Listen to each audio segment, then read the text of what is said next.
Bienvenue chez Reset Your Mind, vous écoutez le 82e épisode. Nous sommes à cette période très étrange de l'année où l'on commence à dire partout vivement les vacances. Je sais pas si c'est quelque chose que tu entends beaucoup autour de toi, mais j'arrête pas d'entendre ces phrases.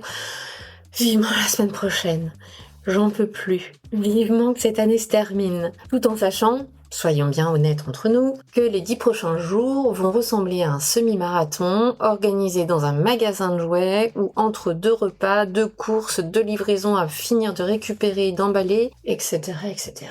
Et puis, il y a bien évidemment le travail, tout ce qu'il faut boucler au bureau. Préparer les réunions qui n'auront lieu qu'en janvier, finaliser les budgets, que personne ne regardera forcément avant février, acheter un cadeau pour un cousin dont on ignore encore le prénom et tenter de mettre un peu de repos là-dedans.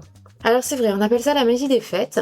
Pour notre système nerveux, lui, c'est plutôt le sprint de fin d'année. Et on redémarre l'année suivante, pas forcément plus reposé. Alors aujourd'hui, alors que je suis en plein Winter Reset, avec un groupe de coachés vraiment très inspirés et très inspirants, j'avais envie de te proposer, dans cet épisode, une expérimentation. Sortir un petit peu du leadership, du contexte professionnel ou du contexte du bien-être, ce genre de choses. J'avais envie de te proposer 5 questions, de te poser à toi 5 questions pour t'accompagner sur cette fin d'année. Alors, promis, ce ne sont pas des questions pour faire joli.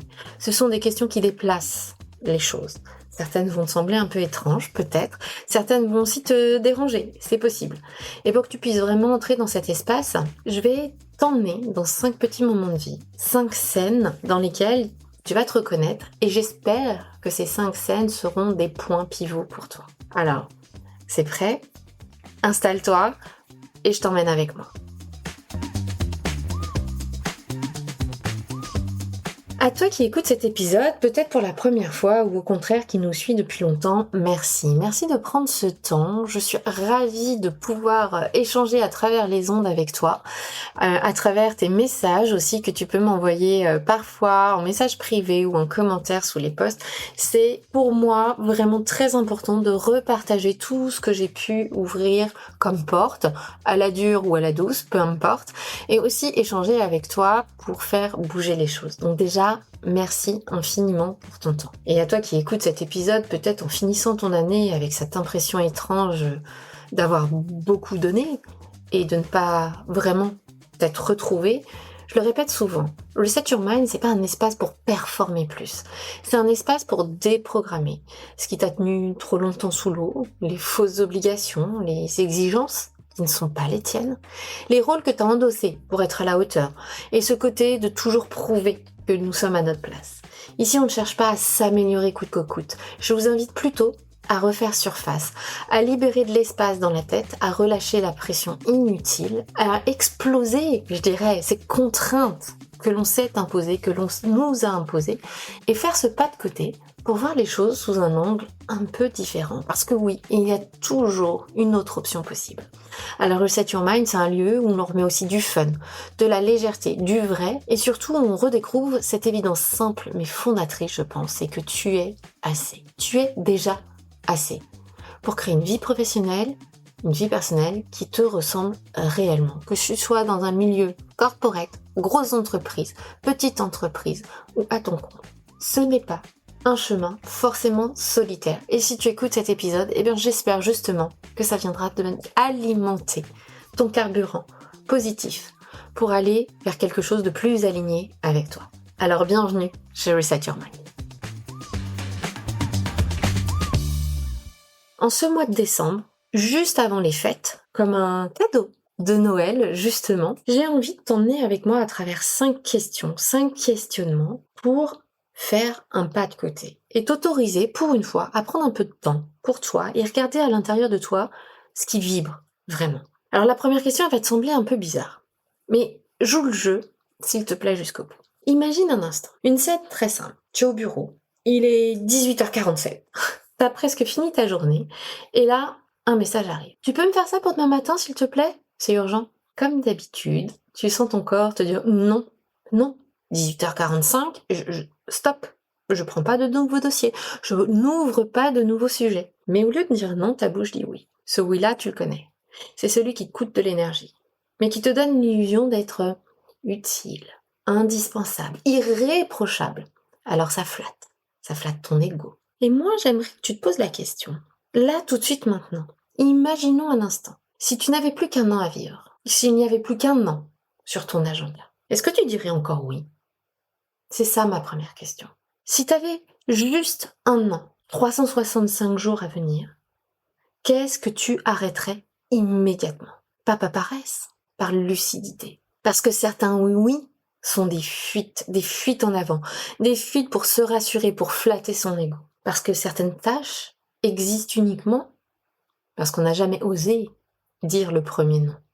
Parce que tu peux pas vivre ta vie en pilotage automatique non plus et espérer te réveiller un jour aligné comme ça.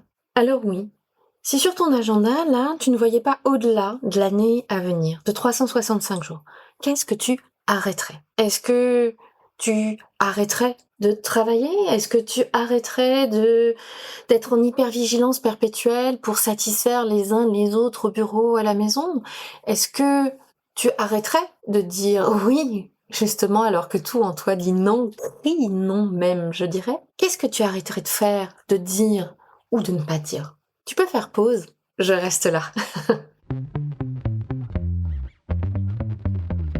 Maintenant, j'aimerais qu'on se pose une deuxième question. Qu'est-ce que tu commencerais enfin à faire? Tu sais, il y a toujours cette idée, ce projet, cette envie qui te trotte. Il y a ce projet, ce side project que tu gardes pour plus tard, ces cours que tu aimerais prendre de piano, de langue, ou cette formation que tu aimerais faire, mais que tu gardes pour quand ce sera le bon moment, pour quand tu auras un peu plus d'espace mental. Ou même, beaucoup de personnes qui ont rejoint le Winter Reset m'ont dit que c'était tombé à point nommé parce que justement, ça faisait des semaines, voire des mois, que ces personnes se disaient il faut que je pense à la suite, là je suis à bout, il faut que je pense à la suite, mais j'ai pas l'espace. J'ai pas l'espace mental. Et c'est ça qui a fait que Winter Reset est tombé au bon moment pour beaucoup d'entre vous, c'est qu'on n'a jamais le temps, on s'autorise jamais à le faire. Et puis un jour, on se rend compte qu'il n'y avait jamais vraiment de bon moment et qu'il n'y aura jamais un agenda parfaitement dégagé non plus. Que tu repousses une version de toi qui te ferait pourtant profondément du bien. Alors imagine un instant, s'il ne restait qu'un an, qu'est-ce que tu commencerais tout de suite, là, maintenant, tout de suite? Quelle action, petite ou grande, attends-tu depuis trop longtemps? Prendre la parole? Monter un side project? Changer de rôle? Oser enfin demander une augmentation? Ce poste, postuler à ce poste dont tu rêves, créer quelque chose? Ou est-ce que tu commencerais à faire un sport dont tu rêves depuis longtemps, prendre des cours de guitare, prendre des cours de piano? Personnellement, je pense que je continuerai, tu vois, à travailler. Parce que je sais que je suis à la bonne place aujourd'hui. Et je sais que ce que je fais a de l'impact. Et créer cet impact, créer ce legacy, cet héritage est quelque chose qui est important pour moi. Et j'adore cette idée, même si c'est juste une personne, juste une seule d'entre vous qui m'écoutez, si j'arrive à faire switcher ne serait-ce qu'une personne, à lui montrer que c'est possible, à ouvrir une porte qu'elle ne s'autorise pas à ouvrir, alors j'ai tout gagné. S'il me restait qu'un an à vivre, je continuerais de travailler, je pense, mais j'avoue que je passerai un petit peu plus de temps à jouer, à introduire du fun dans mon quotidien. Apparemment, je suis un petit peu trop sérieuse et je crois que c'est quelque chose qui est assez vrai. Peut-être être un peu moins sérieuse, un peu plus fun, un peu plus dans la légèreté. Parce que oui, je pense qu'avec beaucoup de légèreté, on peut tout aussi bien être professionnelle et très sérieuse. Alors toi, qu'est-ce que tu ferais de plus? Qu'est-ce que tu commencerais immédiatement à faire? J'ai envie maintenant de t'emmener vers une troisième question. De quoi est-ce que j'arrêterais de me préoccuper? Imagine-toi un instant à table, là, pendant les fêtes, dans les semaines à venir, dans les jours à venir, en fonction de quand tu écoutes cet épisode. Entre deux parts de bûche, quelqu'un te demande « Et sinon, tu comptes faire quoi après ?» Et dans ta tête, en moins d'une seconde, tu fais un audit complet de ta vie. Ça t'est déjà arrivé, je suis certaine. Ta carrière, ton salaire, ton couple, tes projets, ton apparence, tes choix, ta maison, ton appart, ta voiture. Alors que la personne en face te demande ça juste pour meubler la conversation. On a tendance à se préoccuper de tout, du regard des autres, de leur attente imaginaire, de leurs réactions possibles, même celles qui potentiellement n'existeront jamais. On projette nos peurs dans chacune des questions qui nous est posée. Alors pose-toi cette question.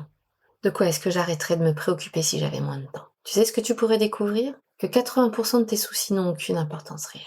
Qu'ils sont des héritages, des automatismes, des réflexes de survie dont tu as hérité depuis si longtemps que tu les as complètement intégrés. Des façons de penser. Que c'est déjà bien le job, le salaire que tu as aujourd'hui. T'es pas à plaindre?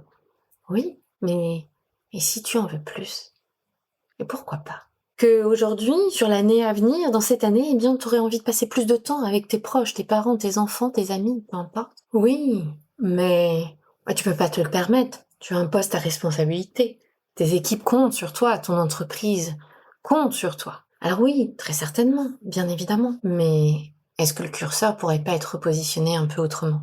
Tu pourrais découvrir en te posant ces questions à quel point ces héritages, ces automatismes de pensée sont devenus a priori pour toi des réflexes de survie, mais qui ne méritent plus ton énergie. Et surtout, qu'il est possible de fonctionner autrement. Après tout, tu as déjà réussi à créer cette carrière. Pourquoi est-ce que tu n'arriverais pas à créer autrement, à fonctionner autrement? Reviens un instant, 1 an en arrière, 2 ans en arrière ou 5 ans en arrière. Étais-tu la même personne que celle d'aujourd'hui? Avais-tu les mêmes connaissances, le même enthousiasme, le même job? Pas forcément. Donc imagine ce dont tu serais capable en 1 an, 2 ans ou 5 ans. Je vais passer maintenant à la question 4. De quoi est-ce que je m'occuperais davantage? Oui, de quoi est-ce que je m'occuperais davantage? Tu connais ce moment où tu termines une journée entière sans avoir mis une seule fois ton attention sur quelque chose qui te fait du bien, qui te nourrit?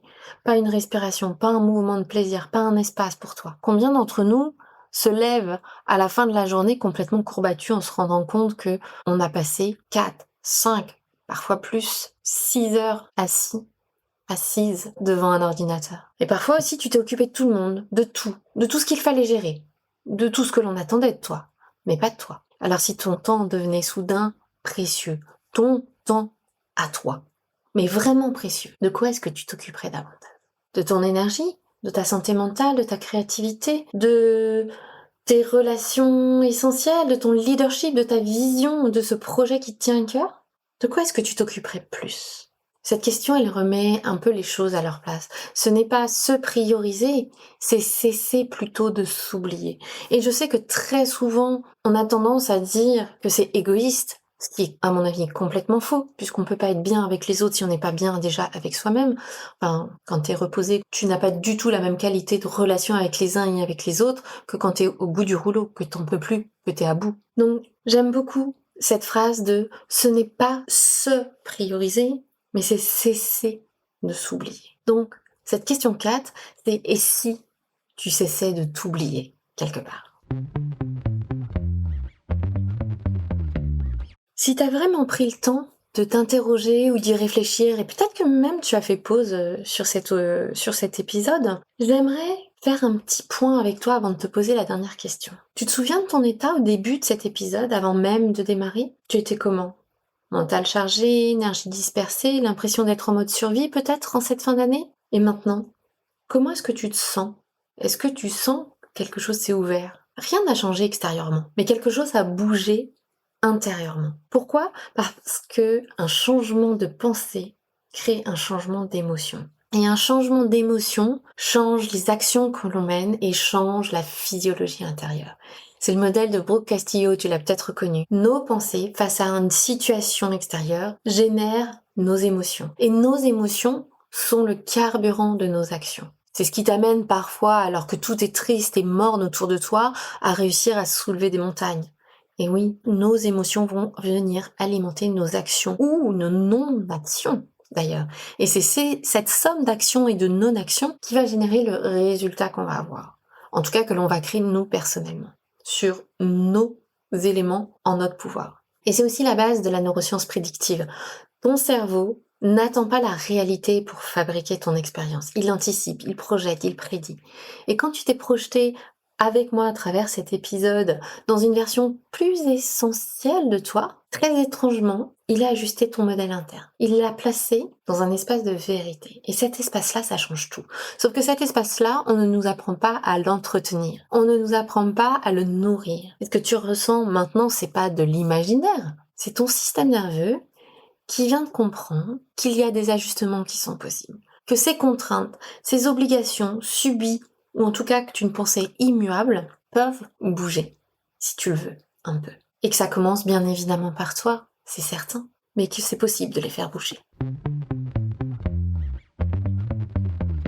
Alors, en 5e question, c'est pourquoi, tout à coup, si je te mets une contrainte de temps de 1 an, 365 jours, pourquoi est-ce que tes pensées changent? Qu'est-ce que cela veut dire de toi et de la vie que tu as aujourd'hui? Que si tout à coup tout s'arrêtait dans 1 an, tu vivrais complètement différemment? Qu'est-ce que tu mettrais de plus? Qu'est-ce que tu mettrais de moins dans ton quotidien? À partir de là, ça peut être intéressant pour toi de commencer à ajuster ton quotidien. Et on n'a pas besoin de tout envoyer valser. On n'est pas obligé de tout recommencer à zéro, on n'est pas obligé de tout savoir, ni d'attendre, d'être prêt ou d'être prête. Parfois, il suffit d'oser d'1 millimètre. Et ce millimètre crée le mouvement. Et le mouvement appelle l'action. C'est ce fameux élan. Et je crois que je suis la preuve vivante. Oser, plus j'ose et plus j'ai envie d'oser, plus j'ose et plus j'ai envie d'aller plus loin. Alors non, c'est pas simple tous les jours, hein. Oui, il y a des doutes. Mais oui, cela ouvre des opportunités. Oui, cela ouvre des rencontres. Cela ouvre de la puissance et une confiance intérieure que je n'avais même pas imaginée. Alors pour moi, 2026 sera différente. Et j'espère pour toi aussi. Surtout si tu commences à choisir. Pas plus, mais mieux. Si tu commences à reprendre les rênes et reprendre ta puissance intérieure. Et oui, on n'a pas besoin de tout envoyer valser. Et oui, on n'a pas besoin de faire ce chemin forcément tout seul. Trouve-toi tes pairs, trouve-toi ton groupe d'amis, de soutien. Bien évidemment que si tu as envie de te faire coacher, fais-toi coacher, mais parfois même sans coach. Autorise-toi à faire ce pas de côté, ces pas de côté, ces micro-pas de côté aussi peut-être parfois. Alors, je récapitule. Les 5 questions. Si on partait du principe qu'il ne te reste qu'1 an devant toi, juste pour le jeu, bien évidemment, juste pour la projection. Et s'il ne te restait qu'1 année à vivre, qu'est-ce que tu arrêterais de faire? Mais vraiment, qu'est-ce que tu arrêterais de faire immédiatement? 2e question, qu'est-ce que tu commencerais à faire? Qu'est-ce que tu commencerais à t'autoriser enfin? Qu'est-ce que tu ne veux surtout pas rater? 3e question, de quoi est-ce que tu arrêterais de te préoccuper? Qu'est-ce qui te pèse aujourd'hui qui finalement n'a pas tant d'intérêt que ça? 4e question, de quoi au contraire tu t'occuperais plus? Où aurais-tu envie d'investir plus de temps, plus d'énergie? Et 5e question, pourquoi est-ce que si on change cette contrainte de temps pour toi, dans ton monde à toi, dans ton univers à toi, tout à coup, ta façon de penser, de ressentir et d'agir change? J'espère que ces 5 questions vont t'aider à faire le tri sur 2025 pour attaquer une année 2026 beaucoup plus puissante et alignée pour toi. Et si tu ne veux rien manquer, tu peux t'inscrire à la newsletter de Reset Your Mind, le lien est dans les commentaires de l'épisode, ou tu peux venir directement sur le site internet reset-yourmind.com. Je vous réserve un programme absolument dingue. Alors, on ne traverse pas un changement seul, et tu n'as pas à le faire seul. Et une chose est certaine, c'est que tu es déjà assez, et que tu as déjà tout en toi pour y aller. C'est juste que sous les couches de « il faut », je dois, héritées depuis si longtemps, on les a un peu trop profondément enfouis. Je vais te souhaiter de merveilleuses fêtes de fin d'année, un moment propice, je l'espère aussi, pour ne rien faire, pour t'autoriser à rien, pour t'autoriser à juste prendre le temps pour toi, à revenir à toi et à imaginer justement ce que tu pourrais faire sur cette année à venir, comme si c'était la dernière, pour la rendre inoubliable. Merci 1000 fois d'avoir écouté cet épisode, j'espère qu'il vous a plu. Si vous avez 5 minutes, prenez-les pour noter ou commenter cet épisode. Grâce à vos avis, Reset Your Mind commence à être connu. Et j'avoue que j'ai très envie de voir jusqu'où nous pouvons aller ensemble. À très vite!